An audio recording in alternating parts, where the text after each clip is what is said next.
Welcome back to Security News here on January 29th. We're going to talk about what went on over the weekend. A lot of big stories, no major breaches or anything, but wanted to cover some topics that would be interesting to y'all. So we're going to start with this one. So, a newly identified Chinese Advanced Persistent Threat, or APT, hides a backdoor in software updates.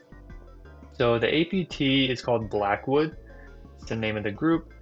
And this one's a bit interesting because they went for around 5 years without being noticed. So since 2018, they've been updating their software through backdoors and basically with their goal of information theft. So they're getting data, files, credentials, chat history, contact lists. So they're after all sorts of information. And this is all done with their backdoor tool. So their backdoor tool is called NSPX30. And they're spreading themselves through these different softwares. So WPS Office, which is an alternative to Microsoft and Google's suite of Office software. QQ Instant Messaging Service, which is used in China, developed by Tencent, a Chinese company. And then Selgu Pinyin. And then that is an input method editor and another tool based in China. So this is so like I mentioned, NSPX30, that's the backdoor tool that's being used. Pretty sophisticated, and they talk about it a little bit more in this article in detail, but the part I wanted to share with you is how to block it.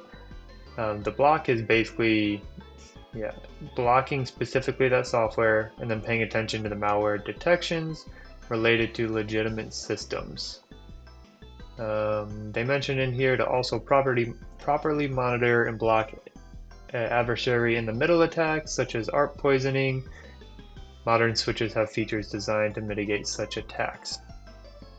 So wanted to give the quick breakdown on this source, newly ID'd Chinese APT. So for the next story, headline I didn't like to see. NSA admits secretly buying your internet data without browsing warrants, or buying your browsing data without warrants. So this probably isn't a shock to many of you to hear, but it's still not fun. I'm based in the U.S. and hearing that your government's doing this kind of stuff is always concerning. But something else on this one, basically the breakdown. We're not going to go too far into the article because there's not too many details into it. But the browsing records include data that shows the websites and apps that Americans are using, and this information just typically requires a court order. So they're just bypassing all these channels to get this information, and ironically, they're typically, they do require other people that gather this information to get a court order, while they can just work around that process and get it without one. So not playing their own game, unfortunately. Next article is another interesting one. This one is from Krebs on Security, one of my favorite news sources out there. So this one talks about using Google search to find software can be risky.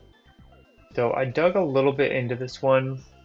Essentially what this is Google Ads is using malicious links that can lead to malicious downloads, and instead of going to a popular site. So when you Google something, you see those ads up at the top. Instead of being a website you may expect, it oftentimes is coming across as a malicious site. So what does this mean? How to combat this? Well, first I wanted to show you what this actually looks like. So this is an example that they provided for FreeCAD. And you can see here down below, I'll show you here. This source here is the actual FreeCAD website. And I'll zoom in a little bit on this one so you can see better. So it's www.freecad.org, and then this is a sponsored post above it.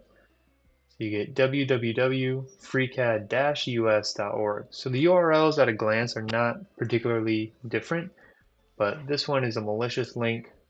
And they've done research in this article to demonstrate that it's a malicious link, so feel free to dig into that if it's something you're interested in learning a lot more about.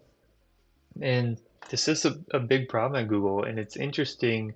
In the article, it talks about in 2022, they removed 5.2 billion ads from Google, so ads just like this FreeCAD one, and they also suspended 6.7 million advertiser accounts. So this problem is being fought, but just the number and the volume of people doing this is like very significant. And I imagine something that's hard to prevent against. But we'll move on to our next story. We've got a couple stories here about Ukraine and Russia that we'll keep fairly quick. And this first one comes from Dark Reading. So, a series of cyber attacks hit Ukrainian critical infrastructure organizations. So, these include Ukraine's leading oil and gas company, their postal service provider, a state railway, and transportation safety agency. They were all hit with cyber attacks. So these are, like it says, critical infrastructure. Could definitely cause a lot of issues in a war if these were to be breached. So working to get everything back up and running on the Ukrainian side, and the attack on just the Transportation Safety Agency was claimed by National Cyber Army. So they were claimed to have done it, and that is a Russian group. So at least for that one in particular, there are claims from Russian-tied groups that they perpetrated that attack. So the next story we're going to look at real quick is on the Ukraine side. So they mentioned they had a hack that wiped 2 petabytes of data from a Russian research center. So this attack was done, it says in the article it's not necessarily Ukrainian state sponsored, but certainly state encouraged is the way they put it in there. But they hacked a group called Planeta, which is a company in Russia that's using satellite and radar data for weather. They use it for a few other purposes, but it's also tied to a company that has military motivations. So the company using satellite and radar data could certainly be of use to the military. The 2 petabyte hack is said to do an estimated $10 million in damages caused by all that data loss, and it would be very expensive to recover all that data, essentially, is where that cost comes from. So on each side of the war there, some cyber attacks in place. So the next one on our list, there we go. So there are exploits released for a critical Jenkins RCE or remote code execution flaw, and there's also a patch. So both sides of the aisle are trying to get this fixed or trying to exploit this more, depending on who you are. And for those of you who don't know, Jenkins is an open source automation tool that's just used in software development, so it helps make the process a lot easier, more efficient. And there were 2 vulnerabilities in this case. The first one's allowing attackers to read data from files on the Jenkins server, and then one is allowing attackers to execute command line interface commands once a user has clicked on a malicious link. And I'll show you a screenshot here from a tweet or an X post that's showing what kind of data is of interest to these attackers. So they talk about SSH keys, the Etsy password and Etsy shadow file paths, project secrets and credentials, source code, build artifacts, and then some other information there as well. And like I mentioned at the top, there are patches in place for versions 2.442 and LTS 2.426.3. So I'll go up a little bit to show you that. These were released on January 24th. And if it's something where you're using Jenkins and want more information on this, there is a link in the article that talks about various attack scenarios and exploitation pathways, as well as fixed descriptions and possible workarounds for those who can't apply the security updates. Moving forward again, the next one is for the city of Kansas City. Their public transportation authority was hit by ransomware. So the specific one was KCATA. It was hit on January 23rd of 2024. In this public transport, it's serving both Kansas City and Missouri. It has about 10.5 million annual users. They haven't come out with specific data on what was taken or specific details. If they do, I'll certainly update the story. You'll see in another one of these updates, or I'll drop a comment on this video. What they suspect was taken at this point is credit card information. It's definitely possible to have been in there. So if you are one of the users of KCATA, make sure you monitor your car that's on file. Make sure you're not getting hit with anything there. And this attack was claimed by Medusa Ransomware. They claim responsibility for it, and they wanted a $2 million ransom, as you can see in this screenshot here. So they gave you the option, how generous, to add 1 day for $100,000, or you can delete all data or download data now for $2 million. So those were the options given by Medusa, and more updates to come as we see them for this story. Our next story from the Hacker News is malicious PyPI packages slip Whitesnake InfoStealer malware onto Windows machines. So PyPI is an open source Python package index repository, basically just somewhere you can go to download different Python packages that you're going to use in your code base. I'll give you a quick rundown of the package names that were included in this. So right here you'll see all the names. I'm not going to read them all off, but these are all the malware-laced packages. And for a little bit more info, the goal on this one seems like it's basically just to exfiltrate sensitive data, and more specifically crypto wallets, from the targeted machines. So looking for access to crypto wallets, steal that data, and yeah, just get some profit is all their goal is. Moving on to our next story from TechCrunch. This one is Indian state government fixes website bugs that expose residents' sensitive documents.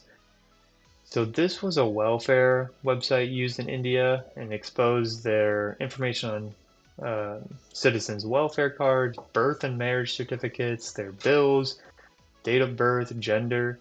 So a lot of pretty sensitive information was exposed as part of this. And there were 78 million users on the website. So almost 1% of the Indian population, so not a huge amount, but it is a welfare website. So individuals you certainly don't want to see have this information leaked about.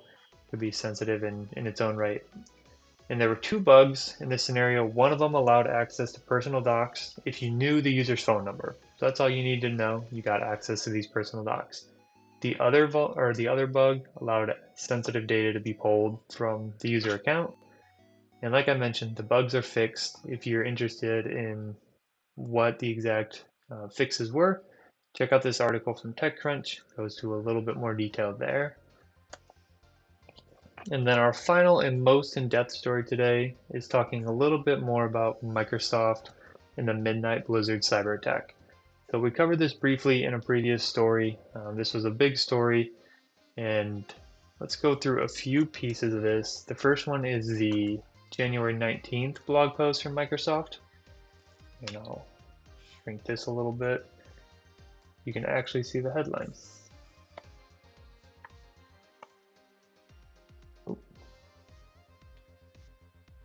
Alright, basically what it says is Microsoft actions following attack by nation-state actor Midnight Blizzard.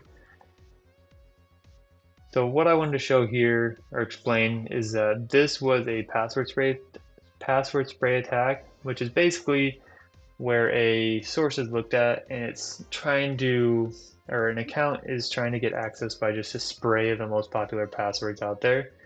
And they said here it was a non-production account in a test tenant, and unfortunately it had a weak password. So just another reminder, even you see Microsoft is getting exposed through weak passwords.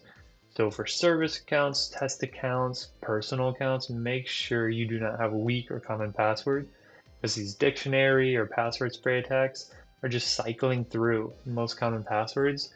And if you don't have yours up to date and more secure, potential to get breached.